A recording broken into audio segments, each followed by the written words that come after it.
a lock safe. Think about that. You locked your car, it's not a lock safe. A trigger lock will not prevent a thief from walking away and taking the entire weapon. Leaving your firearm unsecured in your vehicle is not just negligence, it's an open invitation to chaos. Think about it. The gun that was intended to protect yourself and your loved ones, when necessary, could end up in the wrong hands, wielded by somebody driven by desperation, fueled by rage, or blinded by ignorance. In the no more than 15 seconds that it takes for a thief to break into a car and steal a gun, your personal firearm could easily become a tool of a robbery or the trigger of a hate crime. It could steal the life of an innocent child or one of the many brave officers sworn to protect us. So I urge all gun owners to take extra caution. Have a plan to secure your firearm. If you secure it properly, you would not only protect yourself, you would protect the rest of our community. Show our community and the world around us that we can both cherish our liberties and protect the safety of our fellow citizens. A secure gun is not a silenced voice. This is not an issue on gun rights. I more like to think about a secure gun and taking care of your gun responsibly is a voice raised for safer and more secure future. This is a problem we need to address. We take your time, and I'm happy to see all of you here, and especially my guests behind me, but this is something we need to address and we can take care of. We can avoid these avoidable crimes. You're going to hear from the rest of these speakers how it affects them, not just in the jobs that they do, but our communities. And we would not be taking your precious time or asking you here today if not that we wanted our community to know that you need to secure your weapon. There's a smart way to do it. There's a way that you can protect yourself, still carry your weapon, and secure it so that we can make sure that the community is secure. Now, DA Gonzalez has a few words. Thank you, U.S. Attorney Esparza. Good morning, everyone, and thank you for being here. First, I would like to thank our U.S. Attorney, Jaime Esparza, for doing this, for bringing us together. This is an example of a true collaboration among law enforcement and prosecutors. You see here city, county, and federal elected officials in an effort to collaborate, to come together, and to participate in a public awareness campaign around this problem of stolen guns from vehicles. So I thank you, U.S. Attorney Esparza, for your effort in identifying and bringing to light this very serious problem. As you have already heard, there is an increase in the number of guns that are stolen from vehicles. We know, for example, last year, because of our partners with ATF, Alcohol, Tobacco, and Firearms, that we've seen over 3,000 guns stolen from vehicles. Folks, this is a very preventable crime. We are here to talk about how to prevent that. Around the holidays, right before Christmas, I initiated a public awareness campaign of my own where I talked about the fact that these car thieves are targeting vehicles of shoppers that frequent our local malls and shopping centers, not because they're looking for gifts and laptop computers, but because they're looking for guns.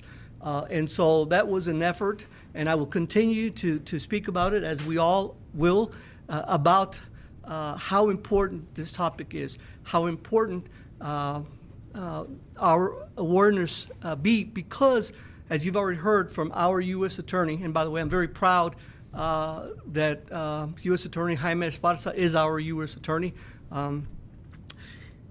that we are aware of what we can do to prevent this crime. And as he's already mentioned, arrests in these kinds of cases are very difficult for law enforcement because, folks, somebody can break into your car, go through your property and your possessions, and can be in and out in 15 seconds. So it's very difficult to make arrests in these cases. And so the key then is prevention. The key is preventing this kind of crime from occurring. And how can we do that? There are a couple of steps we can take. If you are a gun owner, and I agree with the U.S. Attorney, this is not about gun rights. This is not about talking about whether or not you should own or a gun or not. This is about, if you're going to be a gun owner, please be a responsible gun owner. If you carry, take the gun with you. If you can purchase, invest in a gun safe. I will tell you that about 6 years ago, I made the investment. A good gun safe will cost you probably about double of what the average handgun will go for at a gun shop. I made that investment 6 years ago, and my gun safe is bolted to my truck. Nobody's going to open that gun safe quickly. It's going to take a lot of time and effort to open that safe. That's exactly what we need, is to have people consider that kind of investment. If you don't have the ability to make that investment, then take other steps. Take the gun with you, and please, whatever you do, do not leave your gun overnight. It is an open invitation to car thieves to rifle through your possessions, to look for whatever's in there, including a gun. The reason that this is so important is because we know that stolen guns then can be used in future crimes. We know that they have been used in future crimes that injure or kill people. You'll hear some of our partners talk about the fact that we now know that in every one of those officer-involved events where officers were hurt, every one of those incidences involved a stolen gun. And so that's how it is, that is why it is so important. And so let me just leave you with this thought. This is one of those crimes that is very preventable, but it takes a village. It takes all of us to work together. It takes us being aware of the risks involved in leaving guns and other weapons unattended. So please, let's do everything we can. If you can invest in a gun safe like I did, then please do that. And if you cannot, please secure your weapon in another way. And again, putting it in your glove compartment, putting it under the seat is not sufficient, because they will find it. So let me just leave with this thought. Let's all work together. You see the collaboration up here. We can collaborate within the community to prevent this kind of crime, so that we can see the numbers of stolen guns and vehicles go down this coming year. Thank you, and by the way, Happy New Year to everyone. I'd like to now present the next speaker, our Bexar County Sheriff, Javier Salazar. Thanks, sir. Good morning. Look, true responsible gun ownership is a 24-hour endeavor. It doesn't do you any good to only be cognizant of where that gun is while you're awake. And then for the 8 hours that you're in bed with your family, safe in your home, that gun is somewhere. I think I left it under the seat or whatever. That is not responsible gun ownership. The fact is that guns are disappearing in situations just like that. And I wish it were something as high-tech and sexy as what we're seeing on national news media, where they're cloning key fobs. I'm sure that occurs, but unfortunately, in most of the incidents that we're seeing, the vehicle's left unlocked with a gun in it. Recently, one of my deputies told me about taking a report off of Marbach, I believe, where an AR-15 style rifle was stolen from a car, along with several hundred rounds of ammunition, and it seemed that the vehicle was left unlocked and unattended with that firearm in it. Look, last legislative cycle, I tried my hardest to push through a bill that did pick up some traction. But in the early 90s, you all may recall that burglary vehicle was decriminalized to a misdemeanor level. It used to be a felony. This past legislative cycle, I pushed hard to try to get a bill passed that would make certain burglaries of vehicles a felony. If someone stole a gun during the course of a vehicle burglary, if somebody carried a gun during the course of a burglary, which we're seeing where they steal a gun and they'll continue to carry it and utilize it, or if somebody were to hit 2 or more vehicles during the same course of criminal conduct, those would be considered felonies. It did pick up some traction, but unfortunately it died somewhere along the process. In one of the committees, it didn't make it out. But this legislative cycle, I'll be trying to push for that again. Look, anybody that has had an issue with mold, for example, in their home, You can clean and sanitize and cut out the mold all you want. But if you don't cut off the source of that mold, the water that's causing it, then you're going to continue to have mold problems. We're seeing that most of our violent crime here locally is driven by guns that were stolen from a vehicle at some point. So until we're able to shut off that source of illegal guns hitting the streets, we're not going to be able to truly get a handle on the violent crime that continues to plague. So absolutely, there are always several components to an issue like this. There's an enforcement component, but there's also a fair amount of public education that needs to go into it. And I'm absolutely proud to stand up here with my partner shoulder to shoulder and attack both of those fronts as we continue to target this problem. Uno que ha combatido mojo en su casa, ya saben que uno puede limpiar, pueden quitar el mojo de la pared, por ejemplo, pero hasta que uno corte el agua que sigue dándole a comer a y dándole vida a ese mojo, van a seguir teniendo ese problema. Entonces nosotros que ya sabemos que el crimen violento sigue siendo un problema grande en nuestra comunidad, tenemos que cortar el agua, entonces tenemos que cortar las armas que son dejadas en carros sin atender. Nosotros hemos tomado reportes donde alguien se roba una arma de un carro, una pistola, un rifle, con mucho parque también que está ahí dejado en el carro con el arma. Y nosotros estamos ya frustrados con ese problema que sigue siendo problema con nosotros. Entonces, para nosotros tenemos este esfuerzo donde vamos a arrestar, seguramente vamos a seguir arrestando a los criminales responsables, pero también tenemos que saber que los dueños de estas armas van a hacer la cosa responsable. El ser dueño responsable de una arma es un esfuerzo que se tiene que mantener 24 horas al día, no solamente cuando uno está despierto. Ya cuando nos acostamos por la noche, nosotros tenemos que saber que no estamos dejando armas en los carros. Aunque quisiera saber, quisiera poder decir que este es un problema con la tecnología, que los ladrones de los carros solamente tienen que copiar el código del alarma.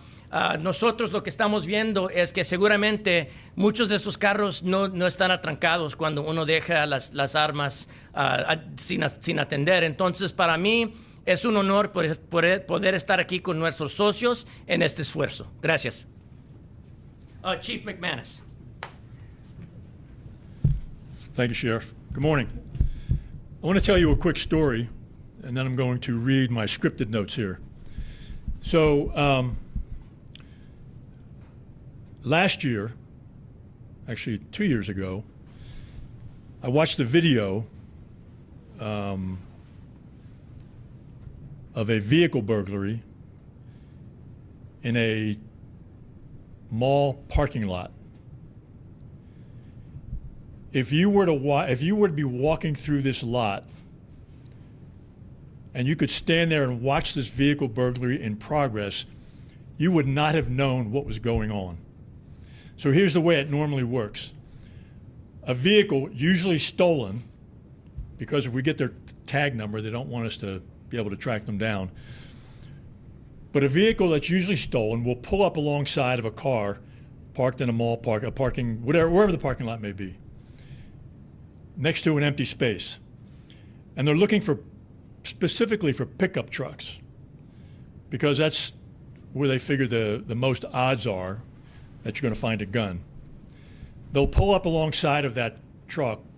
Two individuals will usually get out, and they know how in certain models of trucks, they know how to disconnect the horn so that when they open the door, the alarm's not going to go off. So they were wearing COVID masks. So you couldn't see who they were. It didn't draw any attention that they were wearing masks. The one guy disconnected the horn. Took him like 5 seconds. You don't have to open the hood all the way up. You just have to unlatch it. Took him about 10 seconds to get in the vehicle. And then once he's in the vehicle, he stole 2 guns and off they went. We got the tag number. Vehicle turned out to be stolen. That's how slick they are. And again, if you'd be standing there parked next to them and you wouldn't even know that what was going on. This goes on all the time. It's not just a one-off where somebody decides, I'm going to go break into a vehicle, steal a gun, and I'm done. They do it for a living.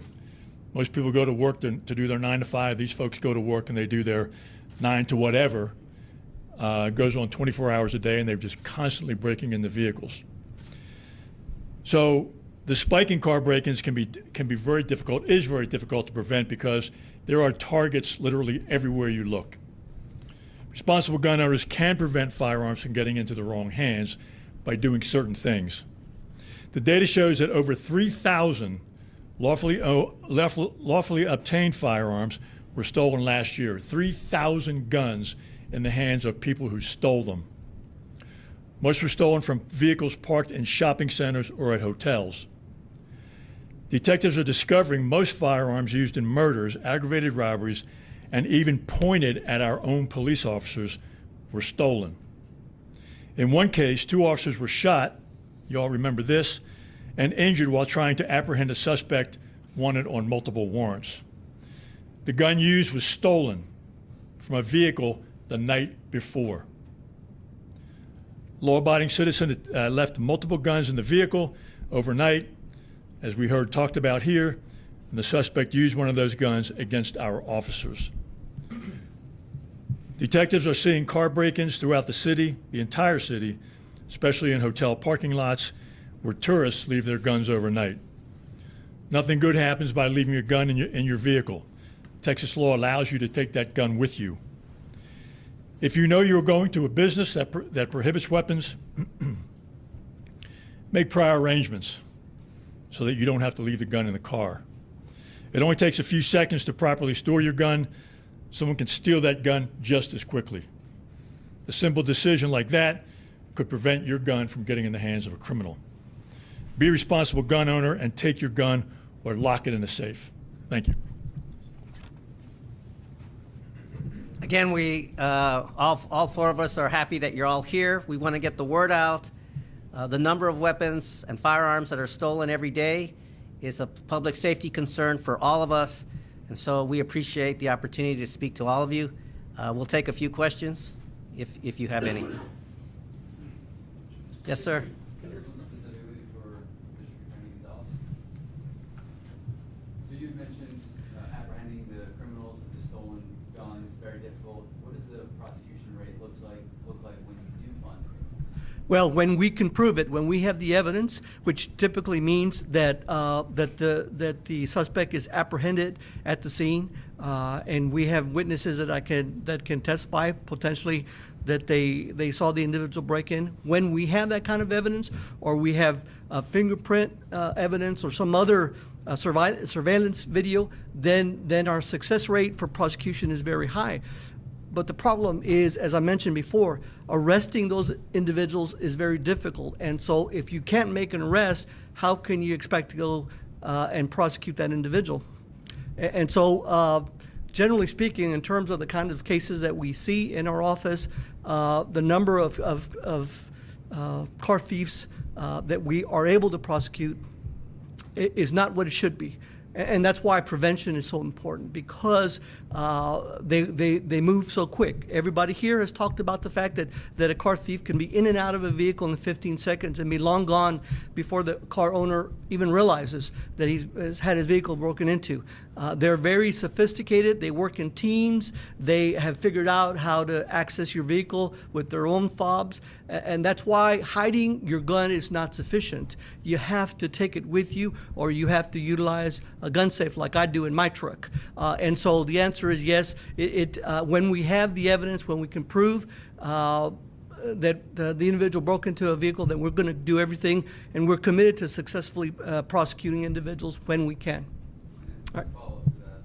So the sheriff talked about... For me, okay. Yeah. Okay. The sheriff talked about making these offensive, felonious crimes. Have you guys worked together? What are your thoughts on Well, I'm certainly in favor of anything that we can do to enhance punishment for these kinds of crimes. Property crimes are important to us as other sorts of crimes, so I'm very happy to continue to collaborate with the sheriff. We talk all the time, obviously on different topics and different sorts of crimes, and so I am committed to continue to work with him. We have an individual that works with the legislature. We'll see what we can do to enhance the participation that we have in the office and collaborate with not only the sheriff but anybody up here to enhance punishments. Okay, so you are in favor of enhancing punishments for burglaries like this? Absolutely. Okay. Anything else? Okay. If I can ask in Spanish. Yes. Sheriff, sabemos que lamentablemente las armas de fuego llegan a manos de jóvenes, Sí. como mencionaba usted. ¿Qué tan grave es la problemática de nuestros jóvenes recibiendo esas armas robadas en la ciudad y el condado de León? Bueno, mira, en los años antepasados nosotros hemos visto muchos tiroteos involucrando oficiales de mi departamento, obviamente con jóvenes. Y la mayoría de esas veces los jóvenes esos iban armados con armas robadas. En un caso, esa arma fue robada menos de una hora que él le estaba tirando hacia al oficial. Entonces es un gran problema para nosotros. Nomás solamente con una arma sin atender en un carro. Es el problema de toda la comunidad. Entonces, ya que sabemos que hay mucho más que una arma cada día que es robada, es un problema para todos. Any other questions? Chief, can you expand on this Chief. Gun that was stolen and used against your officer? You said it was just pointed at them? Or was it actually used? We're talking about the first round of officers being shot. Right. I believe there was 5. It was in August, right? It was what? In August? This past August? I'm not sure. We're talking about the Jesse Garcia case, if I'm not mistaken. Okay. That gun was stolen the night before. And again, many of the guns that we recover used in criminal offenses, we find are stolen. McManus, could you clarify the Timber Creek apartment shooting? Was the gun used by that suspect stolen? And I guess the other guns that were discovered in the individual's apartment, were they also stolen? Is that still being investigated? Which case are you talking about? Yesterday, officer involved, Timber Creek Drive. And what about it? What was the gun used against officers in that case stolen? I believe it was an AR-15. Was it stolen? A stolen I don't know that for a fact. Right. How about the other Right, I'm not hearing that it was, but that may not be the case. Because the DA, I think he said that in every case of officer-involved incidents or shootings, I think he said that the weapons utilized are stolen. So Quite frequently. Frequently, so not necessarily every case. Well, no, not necessarily every single case, but quite frequently that's what we find. Thank you. And just to clarify, I was talking about that series of shootings that where the officers were shot at during that period of time. It was about a 6-week period. Obviously, the Timber Creek incident just happened a couple of days ago. Yeah. So that's what I was referring to. Thanks for the clarification. Sure. We have time for one more. Unless we're done. You mentioned these guns are ended in the hands of juveniles who are committing the crimes with them. I know in the case of the federal authorities, it's very hard to prosecute juveniles, so generally you don't. So generally the book is passed over to the DA's office. What do your stats show? Are you guys prosecuting these kids for these teens, juveniles, whatever they are, for these types of crimes? Are you enhancing the crimes that they've committed some other crime and then used the gun as well? Well, as you may know, the juvenile system works on a different set of rules. The philosophy in the juvenile courts is to attempt to rehabilitate the juvenile whenever possible. But I will tell you that when a juvenile offender is involved in a violent crime, when that juvenile offender has a weapon, especially if that weapon is stolen, we're committed to doing everything to prosecute that individual within the confines of the Texas Family Code. So yes, we are prosecuting those individuals. They are subject, again, to a different set of rules. And while they may not be, immediately sent to to prison like an adult would, or subject to the same sort of punishments. There are options that our juvenile court judges have that involve supervision. The juvenile probation department is very involved in supervising these individuals. There are certain tools that we have that we can monitor their activity. They can be put on electronic monitoring. There can be frequent visits to their home. So there are things that we can ensure we can include in their probation, for example, their supervision, to ensure that these juvenile offenders are not having frequent access to guns. So the answer is yes, we are committed to prosecuting juvenile offenders, but we have to work within the law. That's what prosecutors do, not only on the state side or the federal side, but we're obligated to work within the law.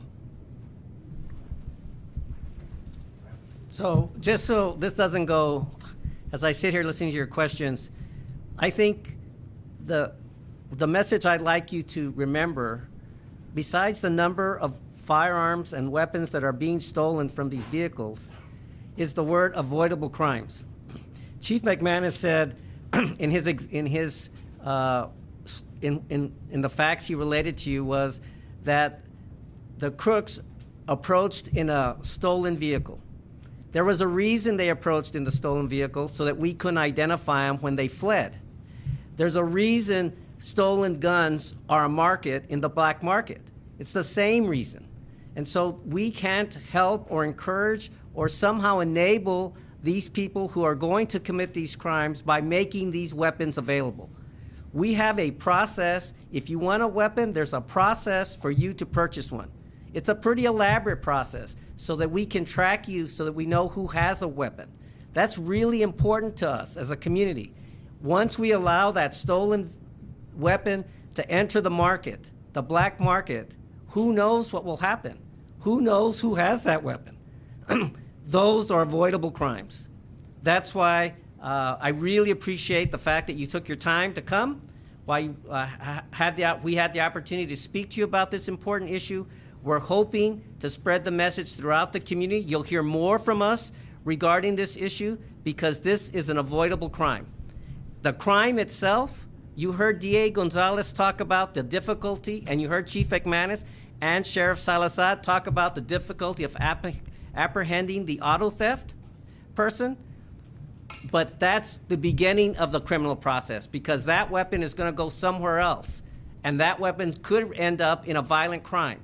So it's not necessarily the vehicle, like when you steal the vehicle or you entered the vehicle. We are concerned about that, but we are highly concerned about what happens once that weapon enters the black market, and what could happen when they use it, or who has it, or when they'll use it. And so thank you for your time, and we appreciate the opportunity to speak to you on this issue. Thank you. Sheriff. I owe you one. I know. That's all right. I wrote it down. I'm so sorry. No worries. No worries. It's not like I had. I'm so sorry. Okay, I apologize. No worries. Yeah, no, thank you. We need to work on the billboard, and we'll bring it up at the PSP thing. Okay. All right. Thank you.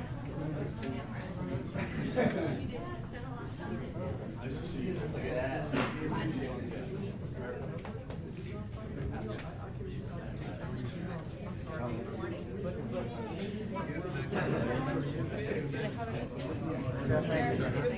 that.